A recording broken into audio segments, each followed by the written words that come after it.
What would be needed for a scientifically plausible lightsaber? When people ask whether a lightsaber could ever exist, the discussion usually starts in the wrong place. We jump straight to plasma temperatures, energy sources, or exotic materials, but none of that matters yet. The real problem appears much earlier, at the level of fundamental physics. A lightsaber is not just a hot blade, it is a freestanding, rigid structure made of energy, hanging in open air, with a sharp edge and a fixed length. Nothing in known physics behaves like that. That immediately tells us something important. If a lightsaber is to be scientifically plausible, it cannot be built using only the forces we already know. All four fundamental forces have been tested extensively at human scales. Gravity is far too weak. Electromagnetism can shape charged particles, but it cannot create a rigid, bounded structure in open air without massive external hardware. The strong and weak nuclear forces act only at subatomic distances. None of them can confine a blade-shaped volume of plasma that stops cleanly at 1 meter and stays stable in a sword fight. So the first unavoidable requirement is this. A lightsaber needs a new fundamental interaction, not a clever application of existing physics, but a genuinely new force that operates at everyday distances. That force would also have to be locally controllable. A lightsaber is handheld. It turns on instantly. Its blade has a precise shape, sharp boundaries, and a fixed length. That means the underlying field cannot be diffuse or global. It must be generated, shaped, and terminated by a small device. In physics terms, that means strong local field gradients. The force must know where to stop. Without that, you don't get a blade. You get a glowing cloud that spreads outward and dissipates. A clean cutoff at the blade tip is especially demanding. Nature does not like sharp boundaries unless something enforces them.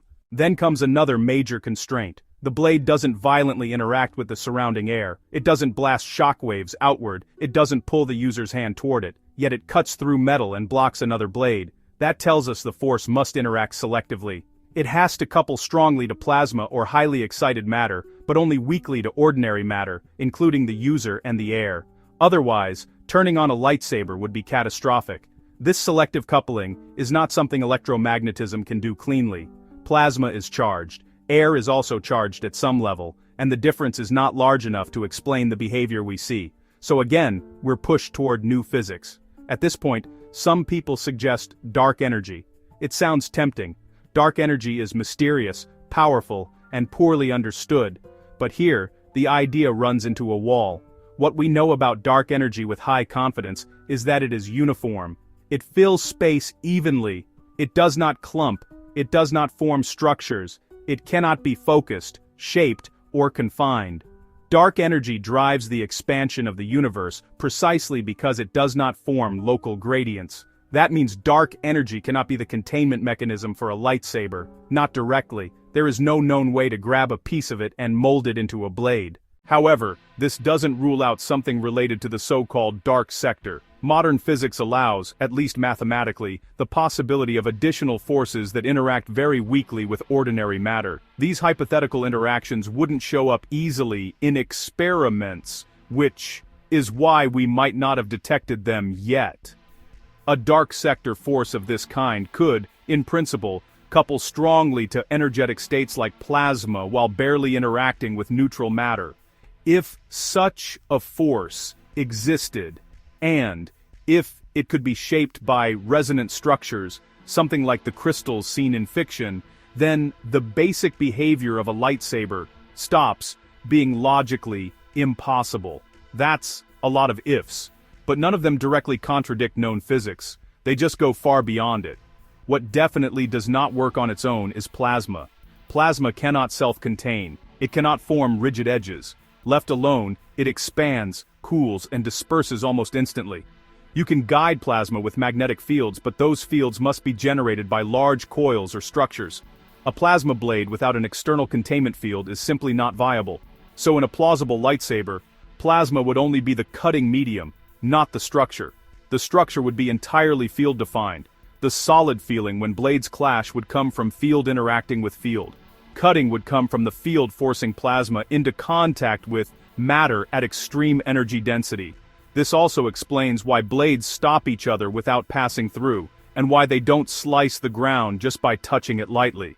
The interaction is not mass-based. It's field-based. Even if we grant all of this, major problems remain. The energy density required would be enormous, a containment failure would be instantly lethal, heat radiation would need to be suppressed or redirected, otherwise the user would be cooked just by standing near the blade. These are not small issues. But importantly, they are engineering problems layered on top of a deeper physics problem. They are unresolved, but not logically forbidden. Once you allow a new force. And that brings us to the bottom line. A lightsaber becomes scientifically plausible only if we allow the existence of a new, controllable fundamental interaction. That force must be able to shape and confine plasma in open space. It must interact selectively with matter. It cannot be standard dark energy, but it could plausibly belong to a broader dark sector we don't yet understand. Without introducing such a force, a lightsaber simply cannot exist under known physics. No amount of better batteries, hotter plasma, or clever materials can change that. The lightsaber isn't impossible because it's too advanced. It's impossible because it assumes a universe with more forces than the one we currently know. And that's exactly why it remains such a powerful piece of science fiction.